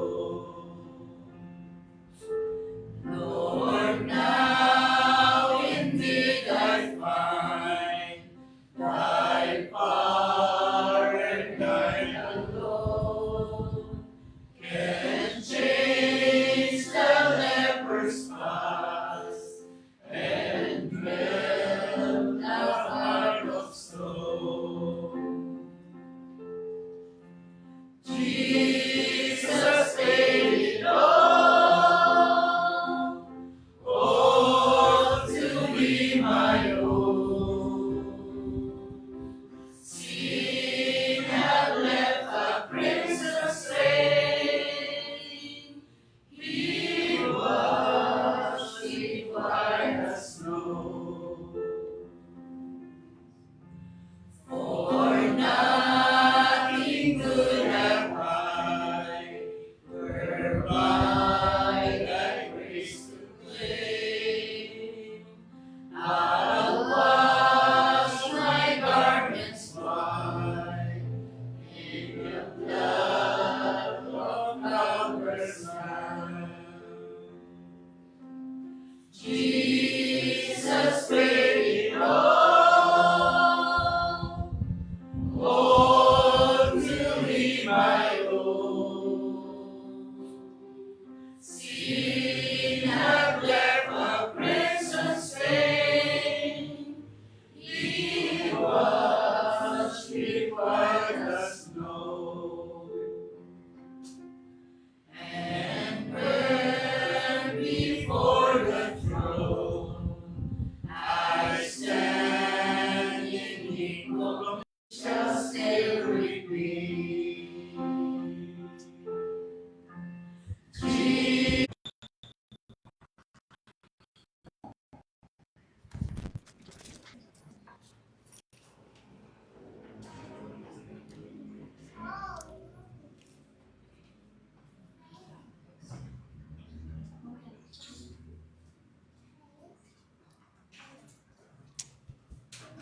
Okay po, good morning. So ano po yan na white as snow, no? Hindi wild as snow. Wild. No? Tsaka po yung go doon, God po yun. No? God. Sige po, tayo ay manalangin. Okay. So bago po natin basahin yung ating pag-aaralan, let's come to the Lord in prayer. Our Heavenly Father, we come before you, Lord, this morning. At we are so grateful, Panginoon, na kami po ay muli niyong matipon sa lugar na ito para po kami ay makaawit sa inyo. Tuloy nga, Panginoon, na patuloy po namin nawang maalala yung ginawa niyo doon sa cross ng Kalbaryo, kung paano niyo po binayaran yung aming pong mga pagkakasala. At makaawit po kami na Jesus paid it all. Tunay nga, Panginoon, na siya lamang ang kaya magbayad ng lahat ng uri ng aming pagkakasala. Wala pong kasalanan na hindi niyo po kayang patawarin sapagkat ipinagkaloob niyo ang iyong kaisa-isang anak. Salamat po, Panginoon, na bagamat yung aming pong mga pagkakasala ay kitang-kita sa bawat isa po sa amin. Kung magkakaroon po kami, Lord, ng pagsusuri, ay totoong tigma po kami ng kasalanan. Yung aming pong mga pagkatao na kami po ay matagpuan ninyo na mayroong kalinisan dahil po sa righteousness na ginawa ni Kristo na inimpute po sa amin. Salamat po, Panginoon, sa katotohanan ito. At patuloy po, Panginoon, nawa nagbigay po kami ng pagpapakumbaba at tunay po na pagdakila sa iyong pangalan. Same time, Lord, sa pagkakataong ito, na yun po yung dalangin namin, na sa amin pong mga pag-aaralan at mga pakinggan, ay patuloy po namin kayong mas makilala at nakita ang aming mga sarili na wala po kaming pwedeng ipagmalaki, Panginoon, sa iyong harapan. Sa pamamagitan lang po ninyo at ang gawa ng Banal na Espiritu, sa pamamagitan po ng aming Panginoon sa Kristo, kami po ay magbigay po sa inyo ng luwalhati. Salamat po, Panginoon, at patuloy po kayong maparangalan sa aming pong pagtitipon. Sa pangalan po ng Panginoong Hesus. Amen. So, good morning po. Magandang umaga po sa atin at welcome pong muli sa atin pong mga kasamahan na ngayon lang po ulit natin nakasama, no? Ang pamilya po ng Kuya Aris from Dubai. Kailan po kayo dumating? At kahapon lang po, no? Wala po ba kayong parang jet lag? Wala naman. Hindi naman. Salamat po at kayo ay nakasama. Si Olive ata ay matagal na po sa Pilipinas, no? Ilang linggo na po ba? May linggo na. 1 buwan na, no? Kasama si ate, no? Ano pong pangalan niyo po ulit? Ate Tere. No? So welcome po, Ate Tere, no? Sa amin pong munting bahay sambahan. At sa mga wala po last Sunday dahil bumagyo, no? Maybe yung iba po sa inyo ay may dadaan ng baha, no? O nagbaabang ng baha, no? So kayo po ay hindi namin nakasama. So welcome pong muli, no, sa ating pong mga kasamahan na naririto, no? So marami pa po tayong hindi kasama ngayon dahil ang balita ko ay may mga pasok ang iba. So continue praying na susunod po ng mga linggo tayo ay makumpleto, no? So purihin po ang Panginoon at maging po sa anak ng Ate Alex, no, kay Riz, ilang beses na? Parang ilang beses na po. Ilang beses na nating nakakasama si Riz. So welcome, Riz, no? At hopefully, ikaw ay magpatuloy, no? At si Misha at si Kuya Popoy. So we are praying for them. So welcome, Riz, no? Maybe siguro pag ay ikaw na yung mag-keyboard, na tulungan mo si Nanay Susan, no? Sige po, wala na po ba tayong bisita? Wala na naman. No? Yung ni Carlo, yung kanyang kabiyak ng puso. Si Cherry Ann. So welcome, Cherry Ann, na nakabalik ka, no? Wala na, no? So, sige po. Atin pong buksan ng ating mga Biblia para sa atin pong pagpapatuloy, no, ng ating pag-aaral sa libro po ng Roma. So, atin po ulit babasahin ang Roma, Kabanatang 8, mga talatang 12, at isagad po natin hanggang verse 18, no? Pero yung atin pong maybe mapag-uusapan lamang ay talatang 16 at talatang 17. Sapagat next week ay sa pangunguna ng Pastor Reynold ay sisimulan niyo ulit sa verse 18 and the following verses, no, sa kanyang paghahanda ng atin pong series ng Roma. So babasahin ko po muna o sa atin pong wikang banyaga, no, ang atin pong pag-aaral. So Romans chapter 8 verse 12 through 18. Ito po ang sulat ni Pablo sa mga taga Roma. So then,